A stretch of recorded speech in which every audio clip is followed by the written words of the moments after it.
அருட்பெருஞ்சோதி அருட்பெருஞ்சோதி தனிப்பெரும் கருணை அருட்பெருஞ்சோதி. எல்லா உயிர்களும் இன்புற்று வாழ்க, வள்ளல் மலரடி வாழ்க வாழ்க, கொல்லா விரதம் குவளை எல்லாம் ஓங்குக, நல்லோர் நினைத்த நலம் பெறுக, நன்றி நினைத்து எல்லோரும் வாழ்க இசைந்து. உலக மக்களே, அறிவார்ந்த அன்பர்களே, ஆண்மநேய ஒருமைப்பாடுடைய அன்பர்களே, வல்லப்ப நமக்கு அள்ளிய திருவெட்பாவில் 3ஆம் திருமுறையில் 3ஆம் பதிகத்தில் இருக்கின்ற இரங்கல் மாலை என்ற பதிகத்தில் இருக்கின்ற பாடலுடைய விளக்கங்களை பார்த்து கொண்டிருக்கிறோம். இரங்கல் மாலை மொத்தம் 31 பாடல்களை கொண்டது. ஒவ்வொரு பாடலிலும் இறைவனை பார்க்க முடியாமல், இறைவன் மீது காதல் கொண்டு, இறைவன் மீது அன்பு கொண்டு, இறைவனை பார்க்க முடியாமல் எப்படியெல்லாம் அவர் உள்ளம் தவிக்கிறது, எப்படி உள்ளம் வருந்துகிறார் என்பதை ஒவ்வொரு பாடலிலும் ஒவ்வொரு விதமாக நமக்கு இறைவன் வளர்ப்புமானவர்கள் அருளியிருக்கிறார்கள். அதை பார்த்து கொண்டிருக்கிறோம். இந்த இரங்கல் மாலை பாடலை நமக்கு அருளும் போது வளர்ப்புமானவர்கள் 3வது எட்டிலே இருந்து கொண்டிருக்கிறார். 3வது எட்டு என்பது அருட்பெருஞ்சோதி ஆண்டவர் தன் மகனை இந்த மண்ணுலக்கு ஒரு தாயின் வழியாக வருவிக்க செய்து 1ஆம் ஆண்டிலிருந்து 51 ஆண்டுகள் வரையில் அந்த 51 ஆண்டுகளையும் 8 பிரித்து தன் மகனுக்கு அருளை கொடுக்கிறார். அதை நாம் பார்த்து கொண்டிருக்கிறோம். வல்லப்பமானவர்கள் வருவிக்கவுற்று 1ஆம் ஆண்டிலிருந்து 8 ஆண்டுகள் வரையிலும் எப்படி இருந்தார் என்பதை நாம் பார்த்தோம். கருவிலே தந்தையை பார்த்தது, அதன் பிறகு இந்த மண்ணுலக்கை வருவிக்கொற்ற பிறகு தான் யார் என்ற நிலை தெரியாத காலகட்டங்களில் கந்தகோட்டத்தில் இருந்து கொண்டு முருகனை பற்றி பாடியது. அப்போ அவர் யாருன்னு அவருக்கே தெரியாது. ஏன் இந்த மண்ணுலக்கு வந்தோன்னா அவருக்கு தெரியாது. அங்கே இருக்கிறவங்க பாட சொல்கிறாங்க, இவர் பாடுறார். இவர் விரும்பி ஒன்றும் பாடலை, மனம் ஒரு நிலையில் இல்லை. அப்போது பாட சொல்லும்போது பாடுகிறார். அப்போது 1ஆம் திருமுறையிலிருந்து 3ஆம் திருமுறை வரைக்கும் அங்கே உருவாகிறது. வல்லப்பமானவர்கள் வருவிக்கவுற்று 21 ஆண்டுகள் வரை அந்த 3 திருமுறையும் உருவாகிறது. அப்போது சமயங்களும் மதங்களும் மார்க்கங்களும் சார்ந்திருந்த காலகட்டங்களில் வல்லப்பமானவர்கள் அந்த 3வது எட்டில் இருக்கும்போது இந்த மண்ணுலக்கு வருவிக்கவுற்று 24 ஆண்டுகள் வரையிலும் இந்த மதங்களையும் மார்க்கங்களையும் சமயங்களையும் சார்ந்துதான் இறைவனை வழிபடுகிறார். திருநூறு அணிந்து கொண்டார், உத்திராட்ச கோட்டை போட்டிருந்தார், பூநூல் அணிந்திருந்தார், கடுக்கான் போட்டிருந்தார், எல்லாமே இருந்தது உண்மைதான். திருவிற்பாவிலே அவரே சொல்றார். ஆனால் தான் யார் என்று தெரியாத நிலையில் நான் இருந்து விட்டேன். அதன் பிறகு நிலை தெரிந்த பிறகு 9வது ஆண்டில் அருட்பெருஞ்சோதி ஆண்டவர் தன் மகனை ஆட்கொண்ட பிறகு 9வது ஆண்டில் ஆட்கொண்ட பிறகு தான் யார் என்ற நிலை அவருக்கு தெரிந்து விடுகிறது. ஆனால் இறைவன் அருளை கொடுக்கவில்லை, மறைப்பை நீக்குகிறார். ஏன் இந்த மண்ணுலக்கு வருவிக்க விட்டோம் என்ற நிலை அவருக்கு தெரிந்து விடுகிறது. அதன் பிறகு இறைவனை தேடி திருவெற்றியூர் செல்லுகிறார். திருவெற்றியூரை தெருவிலை நின்று பவனியை பார்க்கும்போது, இறைவனுடைய பவனியை பார்க்கும்போது, திருவிழா வீதியை பார்க்கும்போது மகனுக்கு காட்சி கொடுக்கிறார் சிவபெருமான். திருவெற்றியூரில் இருக்கின்ற இறைவனை தியாகராஜ பெருமான் என்று சொல்லுவார். மகனுக்கு காட்சி கொடுக்கிறார். காட்சியை பார்த்து மெய் மறந்து நின்ற நேரத்தில் மறைந்து விடுகிறார். அதன் பிறகு காலங்கள் ஓடுகிறது. மீண்டும் அங்கே செல்லுகிறார். தெருவில் ஓரத்திலே நின்று கொண்டிருந்த மகனை பார்த்தவுடனே சிவபெருமான் தெருவழியாக ஓடுகிறார். மகனிடம் சிக்கக்கூடாது, மாட்டிவிடக்கூடாது என்பதற்காக. ஏனால் கருவில் இருக்கும் போதே கேட்ட கேள்விகளுக்கு சிவபெருமானால் பதில் சொல்ல முடியவில்லை. வல்லப்பமானவர்கள் ஒரு தாயின் கருவறையில் இருக்கும்போது அங்கே தந்தையும் மகனும் பேசிக்கின்றிருந்த போது மகன் கேட்ட கேள்விகளுக்கு சிவபெருமானால் பதில் சொல்ல முடியவில்லை. அதை மனதில் வைத்துக்கொண்டு இன்னும் இவனுக்கு காலங்கள் இருக்கிறது என்று சொல்லி மகனை திரும்பி பார்க்காமல் திருவழியாக ஓடுகிறார் சிவபெருமான். நல்லா புரிஞ்சுக்க நண்பர்களே, நீங்க வல்லப்பமானுடைய இறைநிலை, அவர் இறைவனாகவே வருவிக்கூற்றவர் என்பதை தெளிவாக நாம் திருவெட்பாவிலே கண்டுகொள்ளலாம்.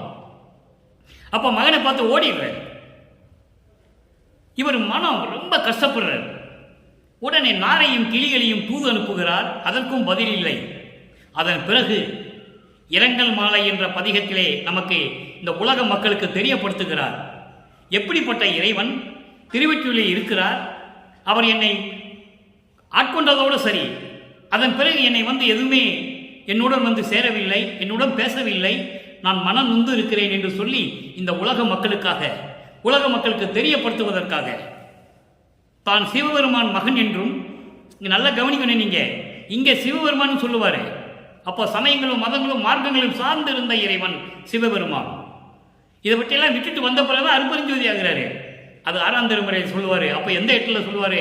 5வது எட்டில் சொல்லுவார். 5 × 8 40. இந்த மண்ணுக்கு வருவிக்கூற்று 41வது ஆண்டில் தான் சொல்லுவார் அருப்பெருஞ்சோதி என்று. நல்லா நீங்கள் புரிஞ்சுக்கணும். அப்போ ஒவ்வொரு திருமுறையும் எப்படி சமயங்களையும் மதங்களையும் மார்க்கங்களையும் சார்ந்த இறைவன் சிவபெருமான் இருந்தார் என்பதை ஒவ்வொரு பாடலிலும் நமக்கு அறிவுறுத்தியிருக்கிறார்கள். அதை நாம் பார்த்து கொண்டிருக்கிறோம். அந்த வகையிலே இன்று நாம் பார்க்க வேண்டிய பாடல் 3ஆம் திருமுறை 3வது பதிகம் இரங்கல் மாலை 4வது பாடல். பாடலை நல்லா கவனிங்க.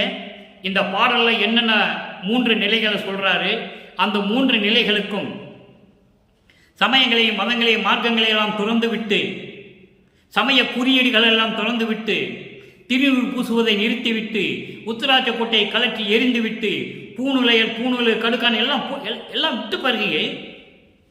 எப்படி சொல்லுகிறார் இறைவனை? சமரச சுத்த சன்மார்க்கம் என்பது என்ன? தனி மார்க்கம், இறைவன் மார்க்கம், இறைவனால் ஏற்படுத்தப்பட்ட மார்க்கம். மீதி சமயங்களும் மதங்களும் மார்க்கங்களும் எல்லாம் மனிதர்களால் உருவாக்கப்பட்டது. இது இறைவனுக்காக உருவாக்கப்பட்டு இறைவன் அருட்பெருஞ்சாண்டர் தன் மகனிடம் கொடுத்து இந்த உலக மக்களுக்காக கொடுக்கிறார். அதை நீங்களாம் புரிஞ்சுக்கணும். இப்போ பாடலை பார்ப்போம்.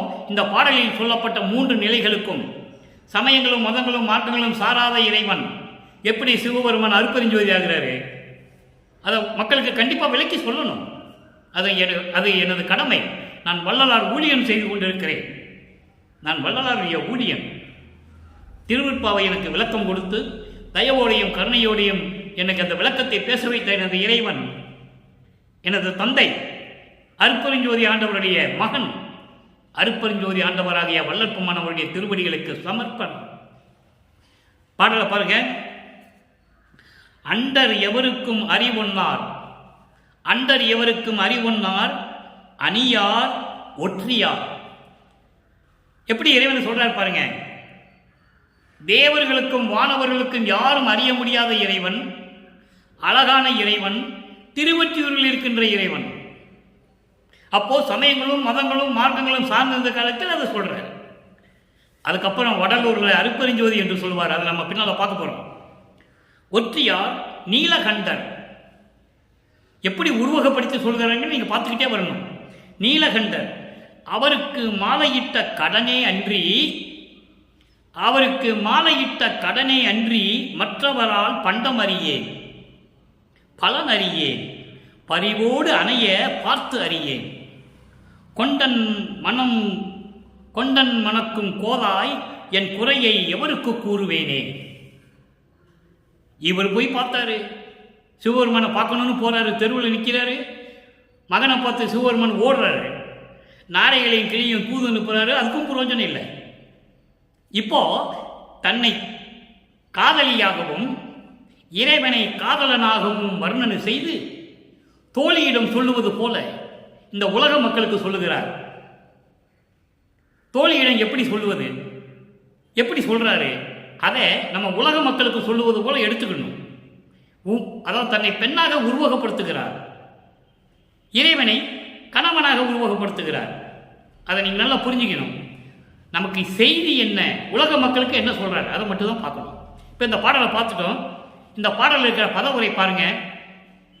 அண்டர் எவருக்கும் அறிவொன்னார். அண்டர் என்பது தேவர்கள், விண்ணுலகத்தில் இருக்கின்ற தேவர்களுக்கும் அறிய முடியாத இறைவன், ஒப்பற்ற மேல்நிலையில் இருக்கின்ற இறைவன். அணியார், அணியார்னா அழகானவர், அழகானவர், பேரழகு உடையவர். ஒற்றியார், திருவொற்றியூரில் இருக்கின்ற இறைவன். ஒற்றி என்பது திருவொற்றியூர், திருவொற்றியூரில் இருக்கின்ற இறைவன் நீலகண்டன். நீலகண்டன் என்பது பார்க்கடலை ஒரு அரக்கனை பாம்பாக வைத்து கடையும் போது அந்த அரக்கன் அங்கே விஷத்தை கக்குகிறான்.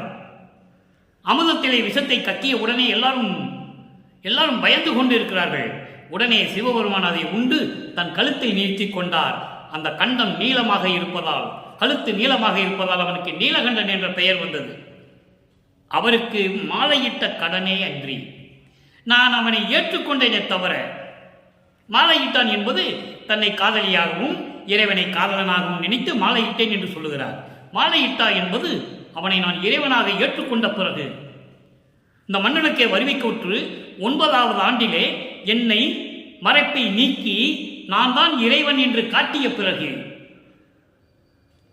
பிறகு மற்ற அவரால் பண்டம் அறியேன். அதுக்கு பிறகு காட்சி கொடுத்தானே தவிர, தெருவழியா ஓடுனானே தவிர, அதுக்கு பிறகு எந்த பொருளும் பல பயனும் நான் அடையவில்லை. எந்த பொருளும் சரி, எந்த பலனும் சரி எனக்கு தெரியல. அதோடு மட்டுமல்ல, பரிவோடு அறைய பார்த்தறியேன். அன்போடு என்னை வந்து அணைத்துக் கொள்வது கூட அவர் வரவில்லை. நான் பார்க்கவே இல்லை, அவர் வரவே இல்லை. கொண்டன் மணக்கும் கோதாய். கொண்டன் மணக்கும் கோதாய் என்பது மனமுடைய கூந்தலுடைய என் தோழியே, தோழியிடம் சொல்லுகிறார். தோழி என்பது உள்ளம், உள்ளத்திடம் சொல்லுகிறார். உள்ளத்திடம் சொல்லுவது போல உலக மக்களுக்கு சொல்லுகிறார். எப்படி? உலக மக்களே, நான் யார் என்று தெரியாத நிலையில் இறைவன் என்னை ஆட்கொண்ட பிறகு, 9வது ஆண்டில் ஆட்கொண்ட பிறகு அதை தெளிவாக சொல்லுவார். ஆண்டு 6 3 ஆண்டில் ஆட்கொண்ட அருள்கடலே, என் இதயம் என் உள்ளத்தமர்ந்த தேவே என்று சொல்லுவார். எங்கே? 1ஆம் திருமுறையில் சொல்லுவார். 9வது ஆண்டில் ஆட்கொண்டதை அங்கே சொல்லுவார். 6ஆம் திருமுறையில் சொல்லுவார். எப்போ சொல்லுவார்? 41வது ஆண்டில். வல்லப்பெருமானுக்கு வயது இல்லை. நான் ஏற்கனவே கூறியிருக்கிறேன். வல்லப்பெருமான் நமது இறைவனை பற்றி பேசும்போது அவருக்கு வயதாகி இந்த வயது அந்த வயது என்று சொல்லக்கூடாது. வருவிக்கூற்ற ஆண்டிலிருந்து 41வது ஆண்டில் சொல்லுவார். ஆரோடு 3வது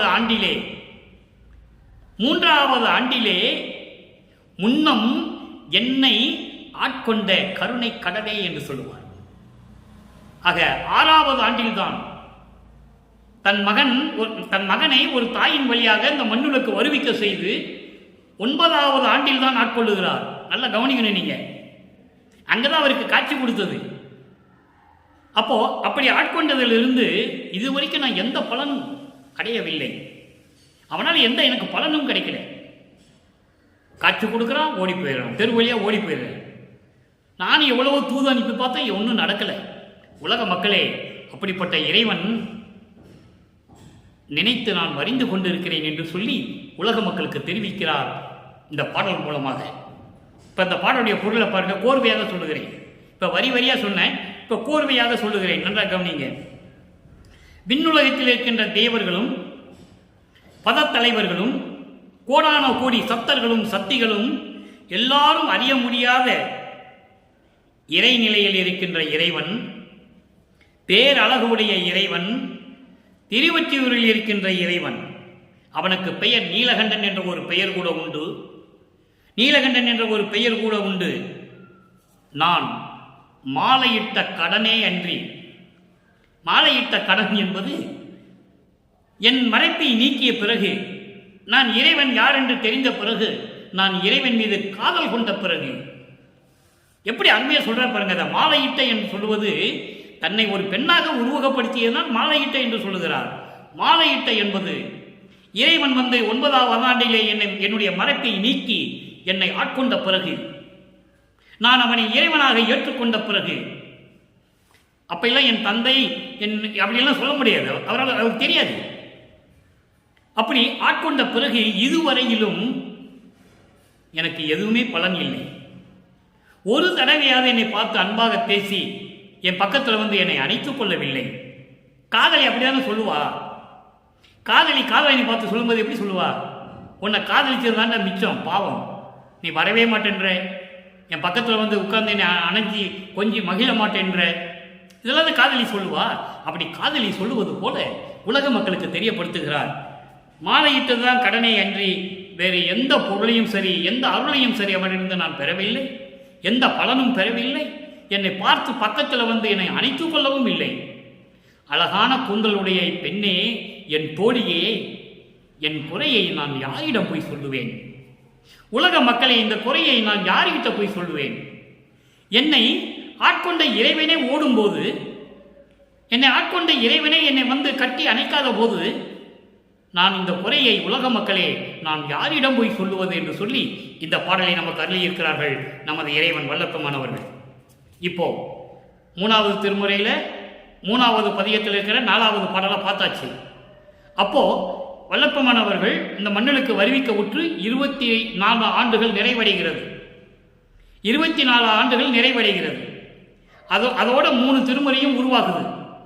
இப்போ இந்த பாடலில் இருக்கின்ற கருத்துக்கு சமரச சுத்த சன்மார்க்கத்தை பெற்ற பிறகு விளக்கம் என்ன?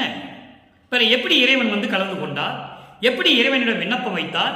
எப்படி யாரும் அறிய முடியாத இறைவன் தனக்கு எப்படி கிடைத்தார்? இந்த பதிலை நாம் மக்களுக்கு கண்டிப்பாக சொல்லியே ஆக வேண்டும்.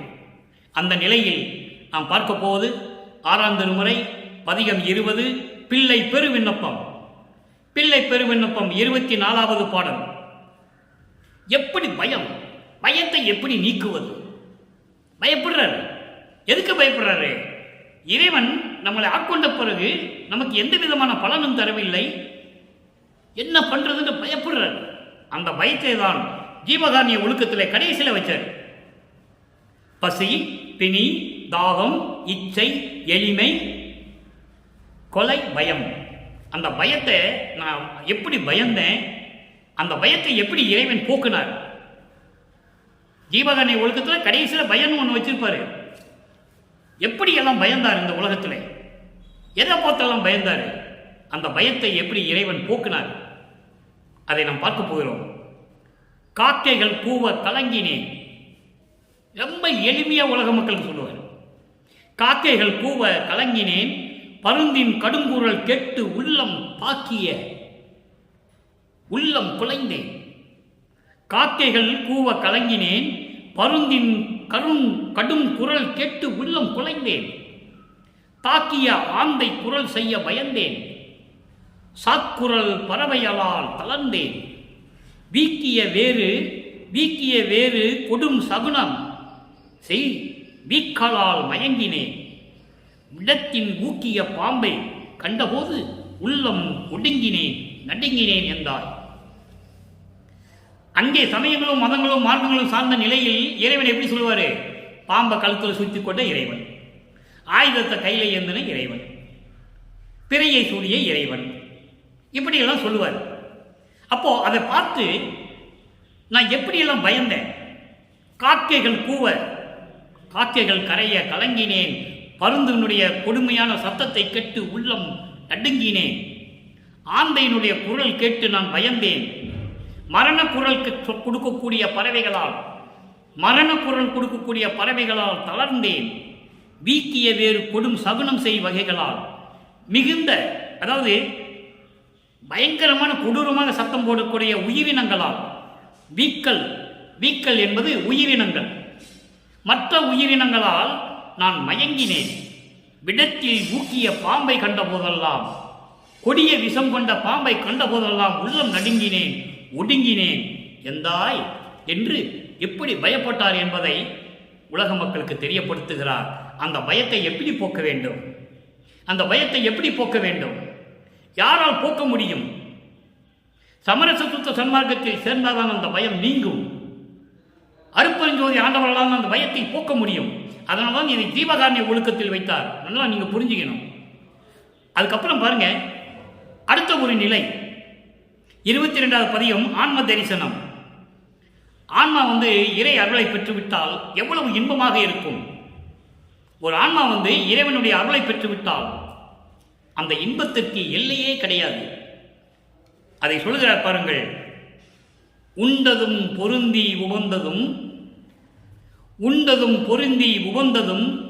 உறங்கி உணர்ந்ததும் உலகியல் உணர்வால் கண்டதும் கருதி கழித்ததும் கலைகள் கற்றதும் கரைந்ததும் காதல் கொண்டதும் நின்னோடு அன்றி நான் தனித்து என் குறிப்பினில் குறித்தது ஒன்று இல்லையே. ஒன்றதும் உனது திருவுளம் அறிந்தது உரைப்பது என் அடிக்கடி நினக்கே உனக்கே, உரைப்பது என் அடிக்கடி உனக்கே. இது பாடல். இப்ப பாருங்க, வல்லப்பெருமானவர்கள் இங்க ஒரு தத்துவ சித்தியை சொல்லுகிறார். தத்துவ சித்தி என்பது சுத்த தேகமுடையது. சுத்த தேகமுடையவனுக்கு தத்துவ சித்தி உண்டு. அவன் என்ன சாப்பிட்டால் சரி, அது அமுதமா மாறிடும். நல்லா புரிஞ்சுக்கணும். நீங்க வல்லப்பெருமான் சாப்பிட்டாரு சொன்னாங்களே தவிர அது எப்படி அமுதமாச்சின்னு சொல்றாருல்ல, அதை மக்களுக்கு சொல்லணும்ல. யாரும் சொல்லல. சித்தி உலகத்தில் என்ன இருக்கு? சமையல் அறை இருக்கா? குளியல் அறை இருக்கா? தூங்குற அறை இருக்கா? ஒன்றும் இல்லை. நல்லா புரிஞ்சுக்கணும் நீங்கள். அப்போ மனசு மக்கள் மத்தியில் இதெல்லாம் சொல்லணும், சொன்னால் தான் அவங்களுக்கு தெரியும். சித்தி விழாத்துக்கு வந்து அவங்க நாட்டுக்கு வருவாங்க, கதவுல பூ சாத்தியிருக்கும், பூ போட்டிருப்பாங்க, கதவுல 2 முட்டு முட்டிட்டு பூவை எடுத்துட்டு பாக்கெட்டில் போட்டு வீட்டுக்கு கொண்டு போயிடுவாங்க. அவ்வளோதான், முடிஞ்சு போச்சு. வல்லப்பமனுடைய இறைநிலை என்ன? கடவுள். அவர் கடவுளாக வந்தவர், இறைவனாகவே வருவிக்கூற்றவர். அங்கே என்ன சமையல் ரூம் இருக்கா? எப்படி சாப்பிட்டாரு சொல்றாங்களே, எப்படி சாப்பிட்டுப்பாரு? சத்தியஞான சபையில் சமையல் ரூம் இருக்கா? படுக்கிற ரூம் இருக்கா? குளியலறை இருக்கா? இல்லையே. அப்ப யார் அவரு? இறைவனுக்கு பசி இல்லை, தூக்கம் இல்லை, உறக்கம் இல்லை, குளிக்க வேண்டிய அவசியம் இல்லை. முத்தேகம் கொண்டவர், சுத்த தேகம், பிரவண தேகம், ஞான தேகம் கொண்டவர். சுத்த தேகம் மலர் மனம் வீசும், பிரவண தேகம் திருநீற்று மனம் வீசும். அது பிரசாத மலையில சொல்லுவாரு. அடுத்த பதியத்துக்கு அதான் வரும்போது நிறைய விளக்கங்கள் இருக்கு. ஞான தேகம் அதாவது மல்லிகை மனம், திருநூறு மனம், கற்பூர மனம். ஞான தேகம் கற்பூர மனம் பேசும். இப்ப பாருங்க, உண்டதும் பொருந்தி உவந்ததும், நான் சாப்பிட்டதும் மகிழ்ச்சியோடு உறங்கியதும், எல்லாமே இறைவன் செயல். நல்லா கவனிக்கணும். இவர் சாப்பிட்டாரு தூங்கினாருன்னு சொல்லவே கூடாது. வல்லப்பமன் சாப்பிட்டாரு, சாப்பிட்டோன்னா பாய் போட்டு படுத்துக்கிட்டாரு, தூங்கினாரு சொல்லவே கூடாது. அதெல்லாம் இறைவன் செயல். உலக மக்களுக்காக சமரச சுத்த சன்மார்க்கத்தை சொல்லுவதற்காக இவர் வருவிக்கு விட்டுறவர். வேஷம் மட்டும்தான் போடணும், நீ உண்மையை சொல்லக்கூடாதுன்னு ஏற்கனவே அப்பங்கிட்ட சத்தியம் வாங்கிட்டு இங்கே வந்திருக்கிறார். அதனால இவர் சொல்ல முடியாது. அதனால சாப்பிட்ற மாதிரி தெரியும், தூங்குற மாதிரி தெரியும். உண்டதும் பொருந்தி உவந்ததும், உறங்கி உணர்ந்ததும். உறங்கி எழுந்ததும், உணர்ந்தது என்பது உறங்கிறது, எழுந்துகிறது. உறங்கி எழுந்ததும் உலகில் உணர்ந்ததை, உலகியல் என்ற அறிவு, உலகியல் அறிவில் கண்டதும், உலகியல் அறிவில் நான் பார்த்ததும், அதை நினைச்சு சந்தோஷப்பட்டதும், நூல்களை கற்றதும். நூல்களை கற்றதும் எந்த நூல்கள்? உலகியல் நூல்கள். உலகியல் நூல்கள் எது?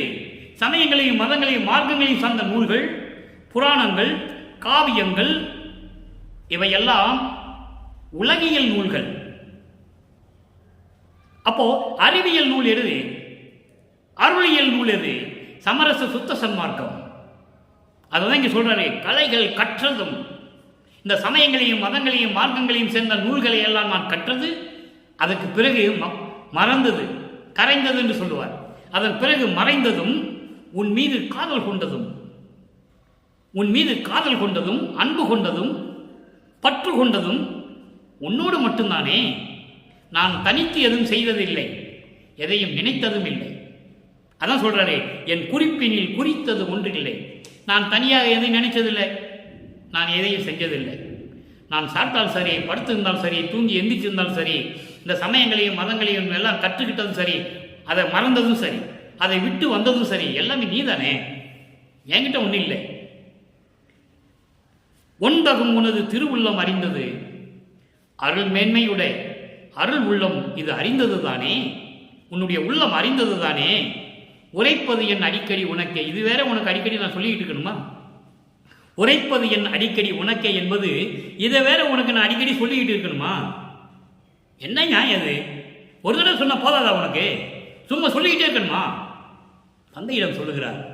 எவ்வளவு அருமையான ஒரு இடம் பாருங்க, தந்தையிடம் சொல்லுவது.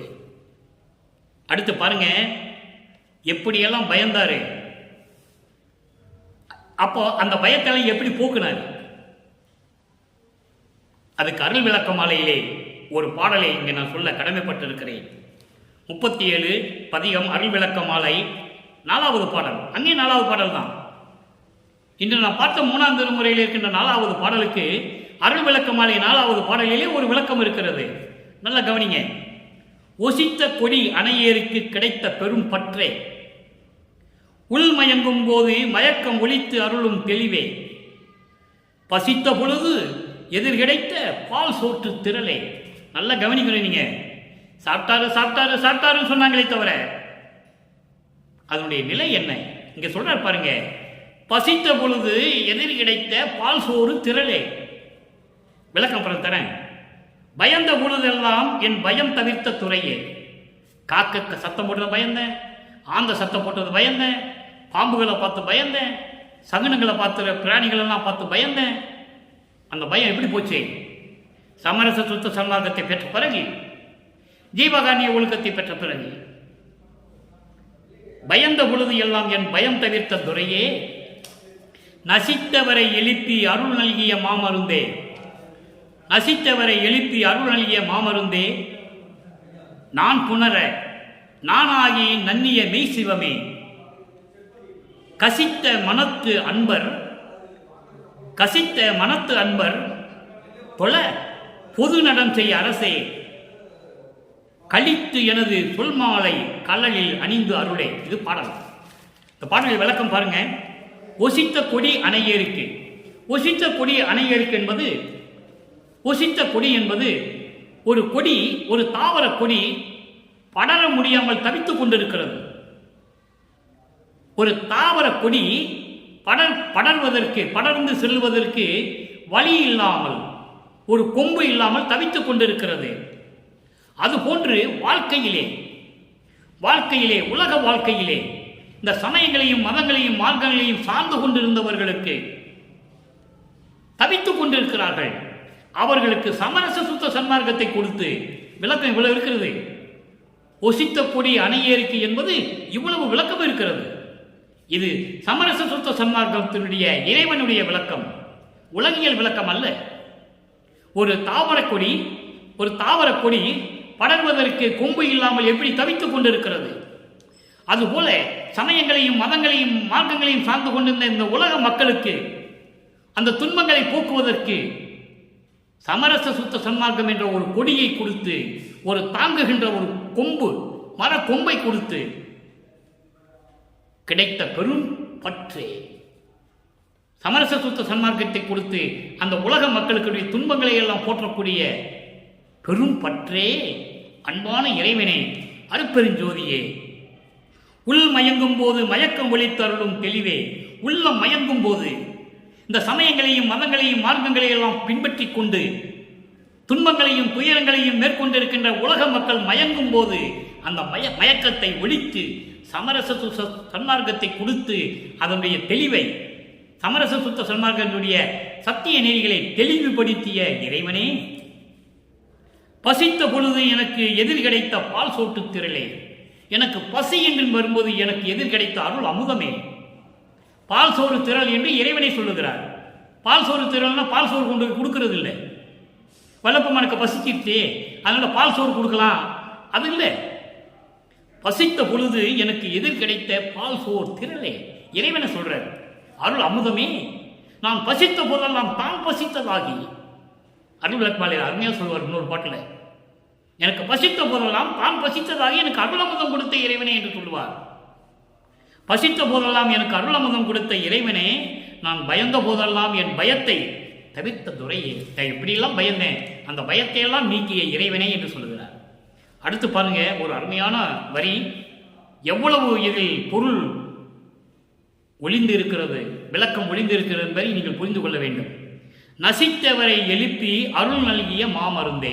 நசித்தவர் என்பது இறந்தவர்கள், மாண்டவர்கள், மாண்டு போனவர்கள், அவர்களை எழுப்பி அருள் நல்கிய மாமருந்தே. இது என்ன அர்த்தம் நீங்க நினைக்கிறீங்க? செத்தவர்கள் எல்லாம் எழுப்பிட்டா உலகம் எப்படி இயங்கும்? இங்க என்ன சொல்றாரு? செத்தவரை எழுப்பி அருள் நல்கிய மாமருந்தே.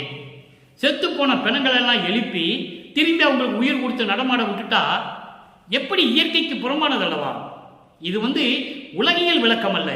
சமரச சன்மார்க்க விளக்கம் என்பது நசித்தவர் என்பது இந்த நசித்தவர் என்பது இந்த பிரபஞ்சம் தோன்றிய காலத்திலிருந்தே எத்தனையோ யுகங்கள், 4 யுகங்கள், கிரேத யுகம், திரேத யுகம், துவார யுகம், கலியுகம், இந்த 4 யுகங்களிலுமே சமரச சுத்த சன்மார்க்கத்தை பற்றி யாருக்கு தெரியாது? அப்ப எத்தனை பேர் இறந்திருப்பாங்க, எவ்வளவு ஆன்மாக்கள் தவித்துக் கொண்டிருக்கும். அந்த ஆன்மாக்களுக்கு சமரச சுத்த சன்மார்க்கத்தை பற்றி தெரியாது. அப்ப அவங்க நசித்தவர்கள். சமரச சுத்த சன்மார்க்கத்தை தெரியாம இறந்து போனவர்கள் இருக்கிறார்களே, அவர்களுக்கு, அந்த ஆன்மாவிற்கு சமரச சுத்த சன்மார்க்கத்தை கொடுத்து, இதுதான் சமரச சுத்த சன்மார்க்கம் என்பதை கற்றுக் கொடுத்து அவர்களை எழுப்பி மீண்டும் உயிர் வர செய்து இந்த உலகத்திலே மகிழ்ச்சியோடு இருக்க வைப்பது, அருளை கொடுத்து மகிழ்ச்சியோடு இருக்க வைப்பது. அதை தான் சொல்றாரு, நசித்தவரை எழுப்பி அருள் நல்கிய மாமருந்தே. சமரச சுத்த சன்மார்க்கத்தை செய்யாமல் இறந்து போனவர்களை, அந்த ஆன்மாக்களை எல்லாம் எழுப்பி சமரச சுத்த சன்மார்க்கத்தை கற்றுக் கொடுத்து அவர்கள் வாழ்க்கையில் மேம்பட அருள் வழங்கிய மாமருந்தே, அருட்பெருஞ்சோதியே, நான் புணர நானாகி நன்னிய மெய் சிவமே. நான் ஏற்கனவே சொல்லியிருக்கிறேன் அன்பர்களே, சிவத்தை மெய் சிவம் என்று சொல்லுவார். சிவன் சிவமாக மாறும்.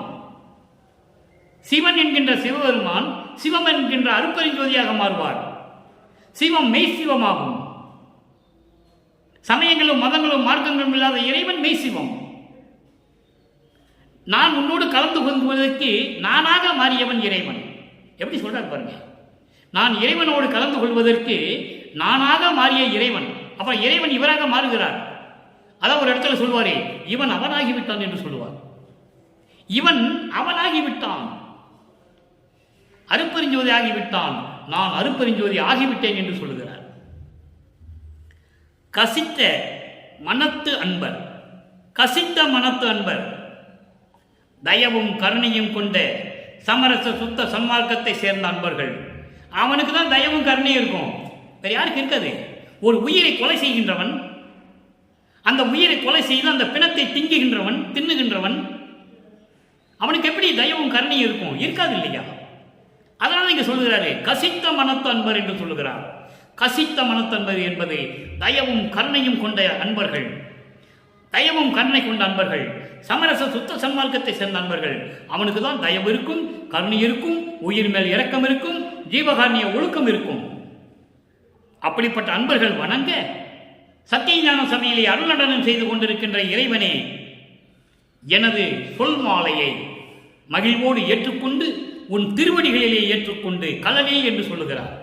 உன் திருவடிகளிலே ஏற்றுக்கொண்டு எனக்கு அருள்வாயாக என்று சொல்லி இந்த பாடலை நாம் கருதி இருக்கிறார்கள் நமது இறைவன் விளப்பமானவர்கள். அடுத்தபடியாக அண்டர் எவருக்கும் அறிய ஒன்னார் என்று சொல்லுகிறார். தேவர்களுக்கும் இன்னர்களுக்கும் யாருக்கும் அறியாதவர் இறைவன்.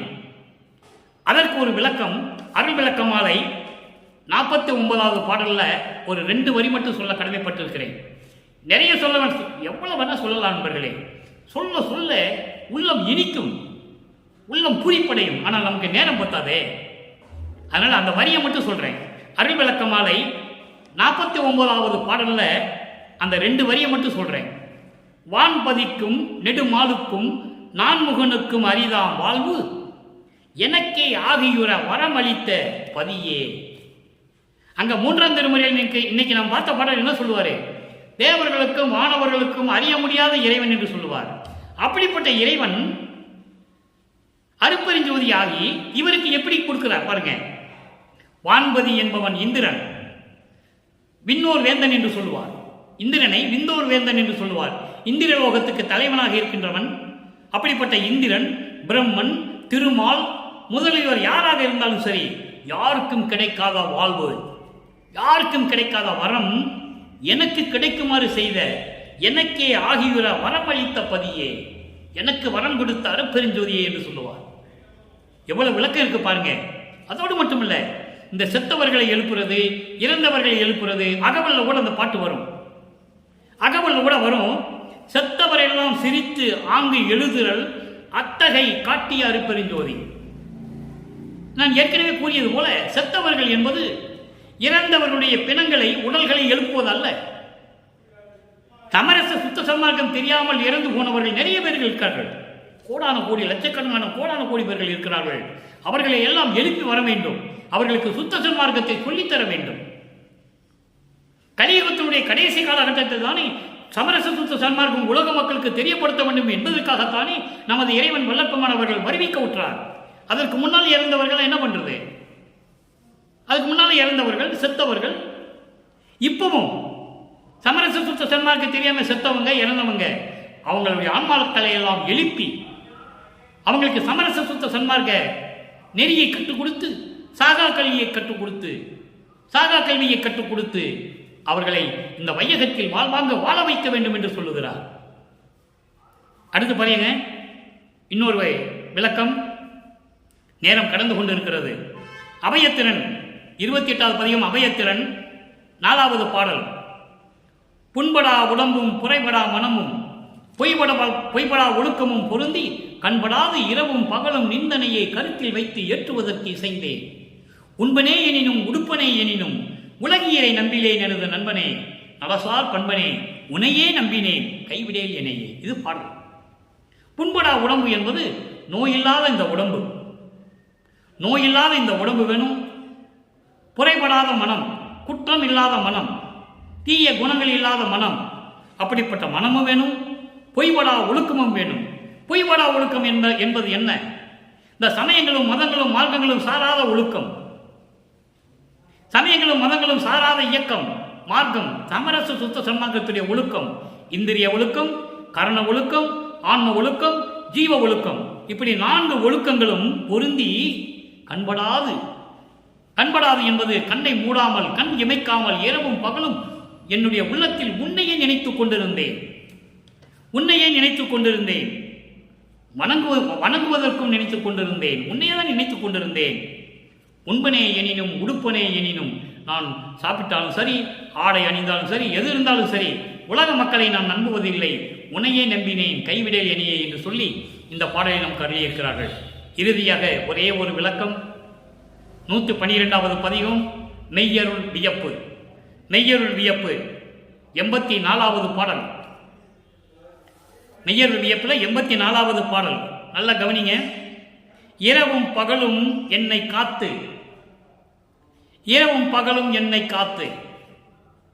அங்கே அதாவது வருவிக்க உற்று 24 ஆண்டுகள் வரையிலும் தன் மகனை காக்க வைத்த இறைவன், மகனை பார்த்து திருவழியாக ஓடிய சிவபெருமான், காட்சியே கொடுக்காத இறைவன் தன் மகனை சமயங்களையும் மதங்களையும் மார்க்கங்களையும் நீக்கிவிட்டு சமரச சுத்த சன்மார்க்கத்தை கையிலே கொடுத்த பிறகு அவர் உலக மக்களுக்கு சொல்லுகிறார் மெய்யருள் வியப்பிலே, இரவும் பகலும் என்னை காத்து உள் இருக்கும் இறைவனே. இரவும் பகலும் என்பது அது உலகியல் விளக்கம். சூரியன் உதயமானால் இரவு போய்விடும். பகல்ல மாலையிலே சூரியன் அஸ்தமமானால் இரவு வந்துவிடும். அது உலகியல் விளக்கம். இங்கே இரவும் பகலும் என்பது எந்த நேரமும் பகலும் இல்லாமல் இரவும் இல்லாமல், பகலும் இல்லாமல் இரவும் இல்லாமல் சத்திய ஞான வெளியிலே, சிவஞான வெளியிலே, 16வது அந்த வெளியிலே இருக்கின்ற இறைவனே, என்னை காத்து கொண்டிருக்கின்ற இறைவனே, எந்த நிமிடமும் சிறிதளவும் இடைவிடாமல் குறையாமல் என்னை காத்து கொண்டிருக்கின்ற இறைவனே, என் உள்ளத்தில் இருக்கின்ற இறைவனே, எல்லா உலகும் தொல. நல்லா கவனிக்கணும் நண்பர்களே.